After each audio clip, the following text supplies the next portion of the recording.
What happens when a high school boy is betrayed, left to die in a deadly dungeon, and rises again as a ruthless survivor in a world of magic and monsters?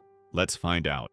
Hajime Nagumo gets thrown into the bottomless abyss of the Orcus Labyrinth, a place full of monsters way stronger than anything he's ever faced. Early on, a giant bear-like creature attacks him, cuts off his arm, and eats it.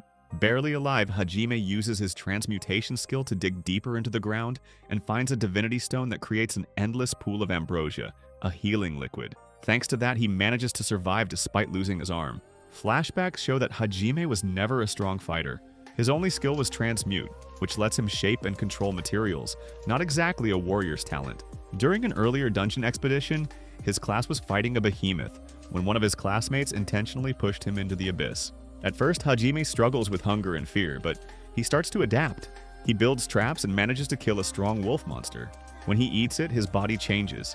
His DNA mixes with the monsters, giving him enhanced strength and speed. The constant regeneration from the ambrosia keeps him alive as his body mutates. He begins hunting and eating more monsters to gain their powers, both physical and magical. Using his transmutation skill and a lot of trial and error, he even crafts weapons, including a powerful gun he names Donner. Eventually, he finds and kills the same bear monster that took his arm, finally getting revenge before exploring deeper. Meanwhile, the king hears about Hajime's death and forbids anyone from mentioning it, not wanting to admit a hero was killed. Hajime's classmates, especially Shizuku and Kaori, are upset. Through flashbacks, we learn that their whole class was summoned to this world by the Pope to fight in a war against demons. Shizuku notices one classmate, Hayama, acting strange, not realizing he's the one who pushed Hajime. Deeper in the labyrinth, Hajime finds a huge door guarded by monsters. He defeats them, takes their keys, and opens the door to discover a young girl trapped in crystal. At first, he thinks she must be sealed away for a good reason and plans to leave her. But the girl speaks to him, explaining she's an immortal vampire princess who was betrayed and sealed by her uncle. Since Hajime knows what betrayal feels like, he decides to free her. She says she no longer wants her old name, so Hajime gives her a new one, Yue, because her golden hair reminds him of moonlight. Soon after, they're attacked by a giant scorpion monster. Yue drinks Hajime's blood to recover her strength, and together they defeat it. While eating the monster's meat, Hajime learns that vampires were wiped out 300 years ago, making Yue the last one left. Yue explains that the labyrinths were built by powerful mages called Mavericks, who tried to fight God and failed. Each built a labyrinth as a refuge, and they might still be alive in the deepest layers. Hajime uses the scorpion's shell to craft a rifle called Schlagen. He tells Yue that he no longer cares about revenge or his classmates. He just wants enough power to get home to Japan. Yue, having nowhere to go, agrees to travel with him. Later, they reach a floor filled with monsters infected and controlled by a giant plant creature. Yue gets infected, but Hajime turns out to be immune because of a monster he'd eaten earlier. He kills the plant and saves her. Afterward, Yue drinks more of Hajime's blood and teases him romantically, and the two grow closer.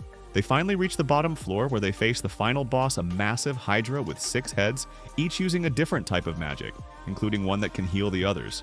During the fight, Yue is nearly killed by one head's hypnosis until Hajime snaps her out of it with a kiss. Using Schlagen, he destroys 3 heads, including the healing one, and Yue finishes off the rest with lightning. But a surprise 7th head appears and injures Hajime. Yue fights desperately, and with Hajime's help, finally kills it.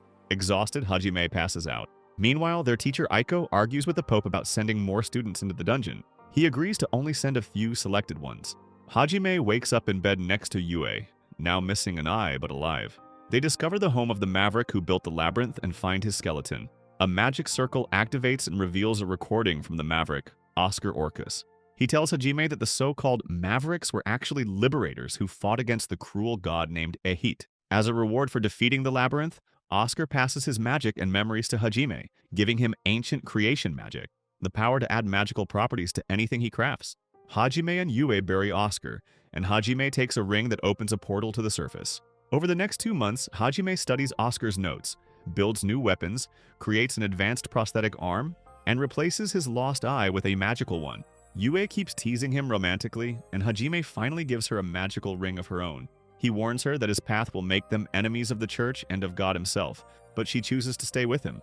When they return to the surface, they meet Shei Halia, a rabbit girl who's been waiting for them. She explains that her tribe is being attacked by monsters, and that her ability to see possible futures showed her Hajime would save them. Hajime doesn't want to get involved at first, but agrees when she offers to guide them to a great tree mentioned in Oscar's notes. At the forest, Hajime easily kills several monsters, and the rabbit tribe begs him to train them. He puts them through brutal training, telling them, "Kill monsters or I'll kill you instead." At the Great Tree, Hajime discovers it's the entrance to another labyrinth, but it won't open until he clears more of them.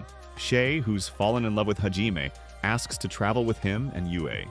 Their next stop is Raizen Gorge, home to another labyrinth. They hear the voice of its creator, Milady Raizen, a cheerful but annoying maverick who loves practical jokes. Her labyrinth is full of traps that mostly target Shay. Some of Hajime's old classmates decide to give up dungeon exploring and help their teacher instead. Hajime, Yue, and Shay make it to the bottom and face Milady herself, who controls a giant robot. After a long fight, they destroy her crystal core. Before fading, Milady wishes Hajime luck against Ehit, though Hajime says he doesn't plan on fighting God. He just wants to finish what he started and go home.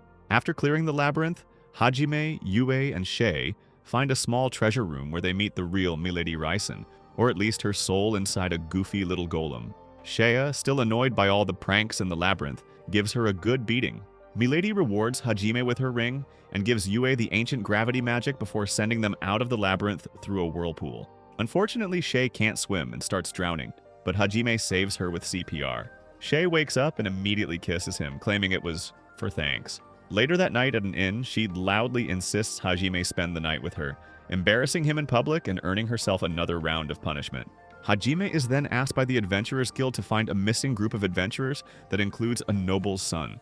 The group travels to a nearby farming village, coincidentally, the same one where Aiko and some of Hajime's classmates are helping out. Hajime tries to avoid them, but Shay accidentally yells his name in public, blowing his cover. Aiko tearfully confronts him, but he ignores her at first. When a rude Templar knight insults Shay, Hajime loses patience and severely injures the guy, shocking his old classmates with his cold attitude. Later, Hajime meets Aiko privately and tells her the truth about the war. The god Ehit, who everyone believes is on the side of humanity, is actually using the war for his own entertainment. Centuries ago, some humans discovered this and became known as the Liberators, people who tried to free the world from Ehit's control. But the church twisted history and branded them as traitors called Mavericks. These liberators created the labyrinths to hide their ancient magic, until someone strong enough came to defeat Ehit. Hajime also tells Aiko that one of his classmates tried to murder him. The next morning, Aiko insists on joining Hajime's search mission in the mountains to find the missing adventurers. Using drones connected to his magical eye, Hajime finds the noble's son, Will, barely alive. Will says they were attacked by monsters and a black dragon. On the way back, the same dragon attacks them. Hajime manages to shoot it down and uses his weapon, the pile bunker, to pierce its armor. The dragon tries to fly away, but Shay knocks it out with her hammer, Drucken. Hajime then attacks again, driving the stake into the dragon's only weak point, its rear. The dragon screams in pain and transforms into a human woman named Tio, revealing she's a dragonborn. She explains she was magically forced to attack the adventurers and offers to help them stop the person responsible. Yue convinces Hajime to spare her life, though Tio embarrassingly admits she kind of enjoyed the attack. Tio tells them that a large army of 60,000 monsters is preparing to attack the farming village. Aiko begs Hajime to help defend it, and he finally agrees. Hajime sets up traps and barricades around the village while dealing with Tio's flirtatious antics. She's oddly attracted to his insults and rough attitude. Before the battle, Hajime jokingly dedicates their victory to Aiko, goddess of plenty, leaving her red-faced. The monster army soon arrives, and Hajime annihilates them using transmuted machine guns and rocket launchers. When their ammo runs low, Hajime and Shay push through to capture the robed commander leading the army. He turns out to be Shimizu, one of Hajime's classmates. Shimizu confesses he made a deal with the demon for power and was ordered to assassinate Aiko. He stabs Aiko with a poisoned needle, but Hajime kills the monster sniper who was really aiming for her and saves Aiko with ambrosia, delivered through a quick kiss. As Shimizu lies dying, he pretends to repent, but Hajime sees through his lie and executes him without hesitation. Aiko is devastated, not realizing Hajime did it to protect her from guilt. Yue later figures this out. Hajime wanted Aiko to blame him instead, so she could recover emotionally faster.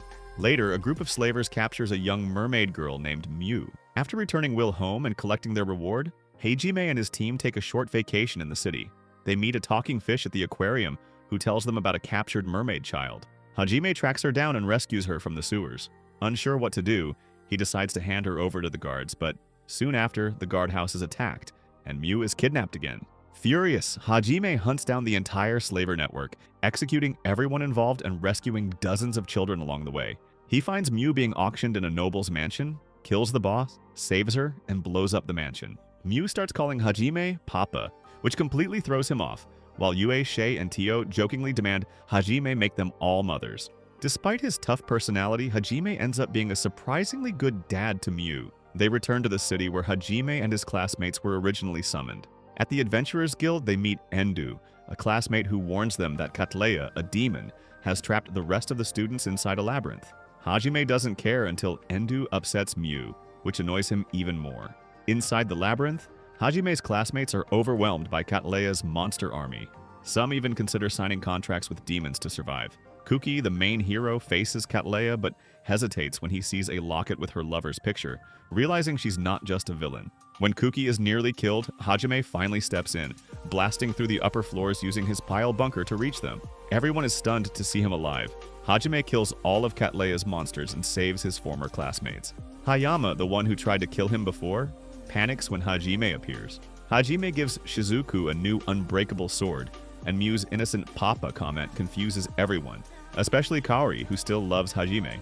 After torturing Catleya for information, Hajime learns that a powerful demon has also cleared a labyrinth and is building a massive army.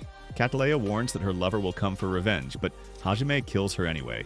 Kuki gets angry that Hajime executed her, but Hajime scolds him for being naive and warns that if any of them get in his way, he won't hesitate to kill them too. Kaori confesses her love for Hajime, but he turns her down because he already loves Yue. She insists on joining his group anyway to compete for his heart. Shizuku tries to give back the sword, but Hajime tells her to keep it, and it's hinted she might be starting to like him as well. As they drive off in Hajime's custom-built SUV, Kaori fumes about sharing the back seat with Shay and Tio, while Yue calmly claims the front passenger seat beside Hajime. Despite the chaos, Hajime stays focused on his main goal, finding a way back to Japan, no matter who he has to fight, even God himself. That is where the story ends for now. Subscribe to see more of these videos. See ya!